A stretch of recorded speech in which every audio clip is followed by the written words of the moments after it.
أما بعد قال الله تعالى في القرآن الكريم أعوذ بالله من الشيطان الرجيم بسم الله الرحمن الرحيم وإذا سألك عبادي عني فإني قريب أجيب دعوة الداعي إذا دعان فليستجيبوا لي وليؤمنوا بي لعلهم يرشدون.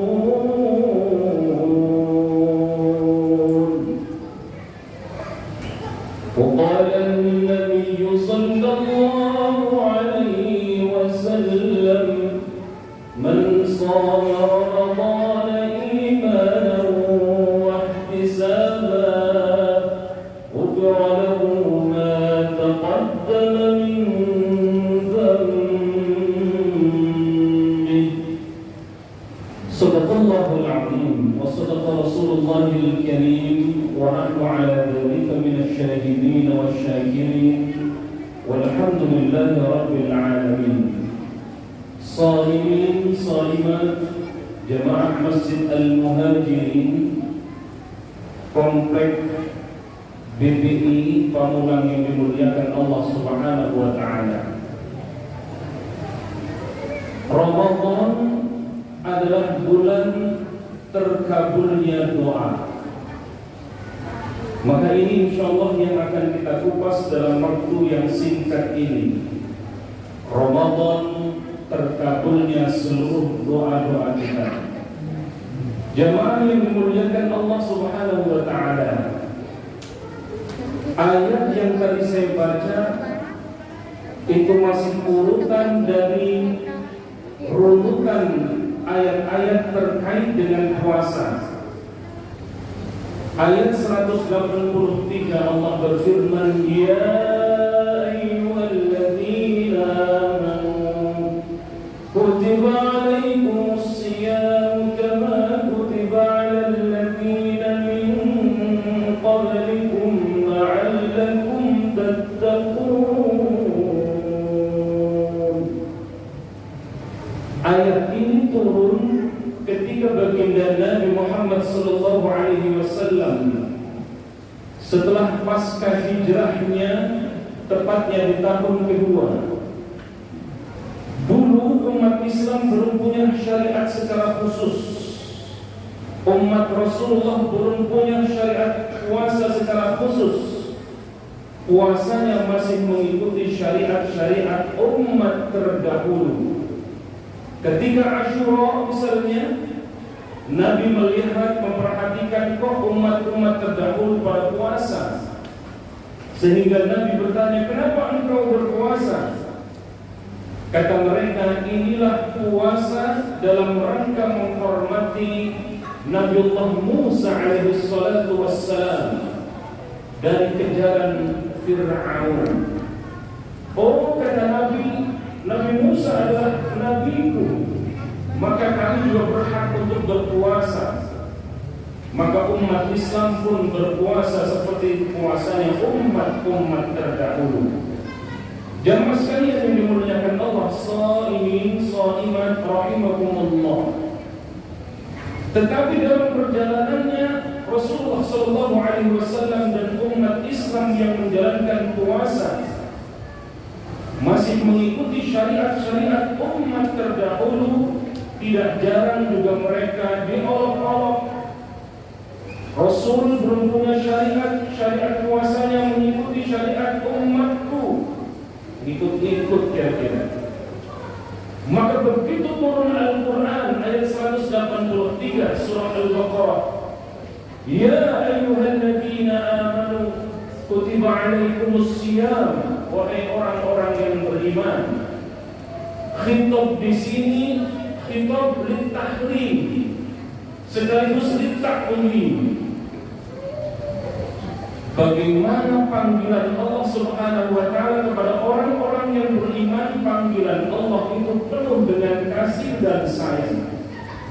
panggilan Allah ini penuh dengan penghormatan. Panggilan Allah ini penuh ketakliman kepada orang-orang yang beriman. Maka ketika turun ayat 183 surah Al-Baqarah setelah hijrahnya Rasulullah, tepatnya di tahun kedua, maka umat Islam, Rasulullah dan para sahabatnya begitu bergembira menyambut datangnya bulan Ramadan. Maka ungkapan yang sering kita lontarkan adalah marhaban ya Ramadan. Marhaban ini bukan ungkapan sembarangan. Kalau ada tamu biasa kita pakai ahlan wa sahlan, yang maknanya juga sama, selamat datang. Tetapi begitu tamu agung yang dikatakan oleh Rasulullah SAW, syahrun azimun mubarakun, bulan yang agung, bulan yang mulia, bulan yang di dalamnya penuh dengan keberkahan Allah. Maka ungkapan yang tepat untuk bulan yang agung itu adalah ungkapan marhaban ya Ramadan, selamat datang wahai bulan yang suci, bulan yang agung, yakni bulan suci Ramadan. Maka marhaban itu ungkapan hati, dada terbuka dengan lebar, dengan lapang. Artinya begitu masuk Ramadan, maka kita sudah memaafkan dan juga sudah minta maaf kepada sesama. Tidak ada lagi rasa dengki, rasa iri, tidak ada lagi kesalahan-kesalahan yang ada. Yang ada adalah hati yang memaafkan dan insya Allah juga minta maaf kepada selain kita atau sesama kita. Jamaah sekalian yang dimuliakan Allah Subhanahu wa taala. Runutan ayat tentang puasa ayat 184, 185. Syahrul Ramadan alladzi unzila fihi al-Qur'an hudan lin-nasi wa bayyinatin minal huda wal furqan. Dan ayat berikutnya ayat 186, wa idza sa'alaka 'ibadi 'anni fa inni qarib ujibu da'watad da'i idza da'an falyastajibuni wal yu'minu bi la'allahum yarshudun. Jemaah sekalian yang dimuliakan Allah Subhanahu wa taala, ada satu hal yang biasanya atau tidak jarang terlewat oleh para shaimin dan shaimat. Apa yang terlewat itu doa ketika kita sedang berpuasa. Ada 3 hal kata Rasulullah SAW, doa kita yang mustajab. Ada 3 tempat. Yang pertama, doa ketika kita sedang berpuasa. Ketika subuh sudah niat sebelumnya, niat puasa, lalu kemudian masuk waktu subuh, semenjak waktu masuk waktu subuh sampai kemudian belum maghrib, inilah waktu kita berpuasa, dan disitulah doa-doa kita mustajab. Yang kedua, doa yang mustajab atau waktu yang mustajab yang kadang-kadang kita lewatkan adalah ketika di waktu iftar. Yang ada kebiasaan kita begitu jelang iftar, apa yang kita lakukan? Di depan TV. Padahal di situ ada waktu mustajab. Ketika waktu iftar itu, Bapak Ibu sekalian saudara yang dimuliakan Allah Subhanahu wa taala, tidak ada doa yang tidak dikabulkan oleh Allah Subhanahu wa taala. Bukannya menghitung waktu demi detik ya. Kok lama banget ya. Belum jam 6, 5 menit nunggu lagi, kayaknya lama, padahal 5 menit doang. Padahal di situ ada waktu mustajab. Sehingga pindah ke channel TV-nya dari Indosiar, belum ada juga, pindah ke TNI, coba pindah ke RCTI mungkin lebih awal, enggak juga. Padahal Bapak sekalian yang dimuliakan Allah Subhanahu wa taala, itu yang terjadi. Padahal di waktu itu adalah waktu mustajab. Yang ketiga, jemaah sekalian yang dimuliakan Allah Subhanahu wa taala, waktu mustajab dan kadang-kadang kita lewatkan atau tidak jarang kita lewatkan waktu yang mustajab itu. Waktu yang ketiga adalah ketika waktu selain iftar, waktu sahur. Di waktu sahur itu antara, kalau dulu tradisi Rasulullah, tradisi sahabat, ada adzan pertama. Adzan pertama ini dikumandangkan oleh Bilal bin Rabah. Kira-kira waktunya jam 3 atau jam setengah 4. Itulah waktu sahur. Maka kalau kita ke Makkah, ke Madinah, sudah adzan jam 3. Allahu Akbar.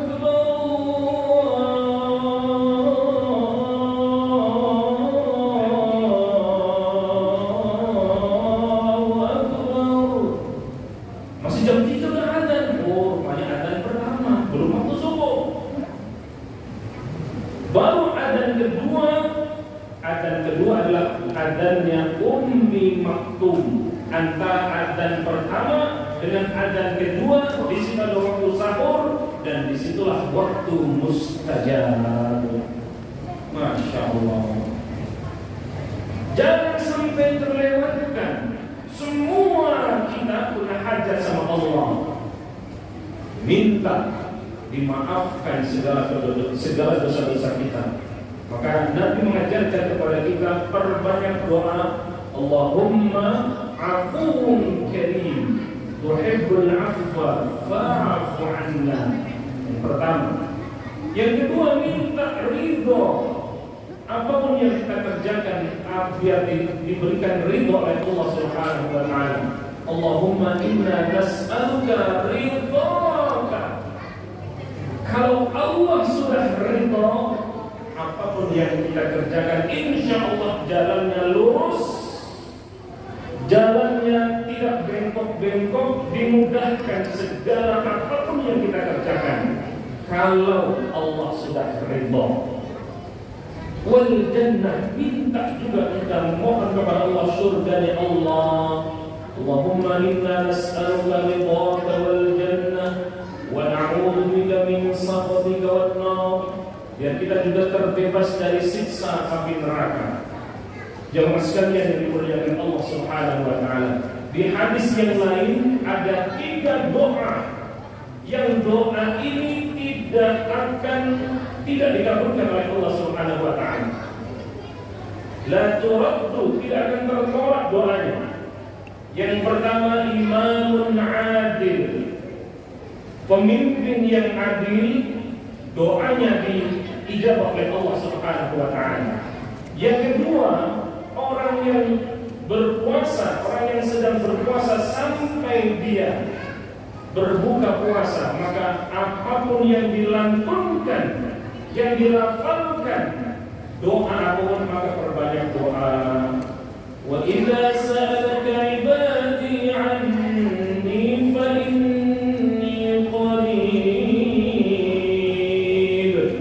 Kalau bahasa gampangnya ayat ini, oi hamba-hambaku, silakan kau datang kepadaku, doa. Mohon apapun. Inni qarib.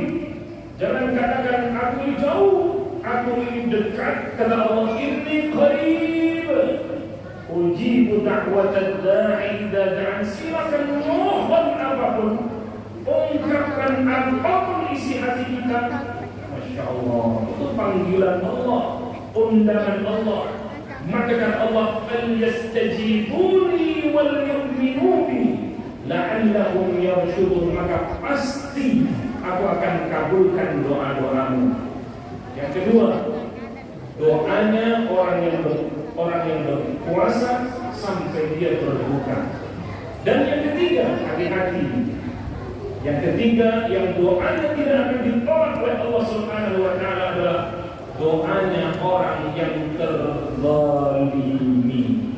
Masya Allah. Hati-hati kita memberi orang lain, menyakiti orang lain, lalu kemudian dia mendoakan yang baik kepada kita, doanya tidak ditolak oleh Allah Subhanahu wa taala. Mudah-mudahan ini malam keberapa? 25 ya? 25. Malam kelima Ramadan, Masih panjang kita Ramadannya, mudah-mudahan kita sampai menuju Idul Fitri ya. Ke Syawal dan berikutnya ketemu dengan Ramadan lagi. Jangan kita lewatkan waktu-waktu yang tadi saya sebutkan. Kita semua punya hajat ya, yang kecil, yang besar, sampai yang tua, yang kakek-kakek dan nenek-nenek, semua yang punya hajat sama Allah Subhanahu wa taala. Dan jangan lupa kita minta kepada Allah agar diwafatkan dalam keadaan husnul khatimah, maksudnya ke surganya Allah Subhanahu wa taala. Akhirul kalam wallahul muwaffiq ila aqwamit thariq. Wassalamualaikum warahmatullahi wabarakatuh.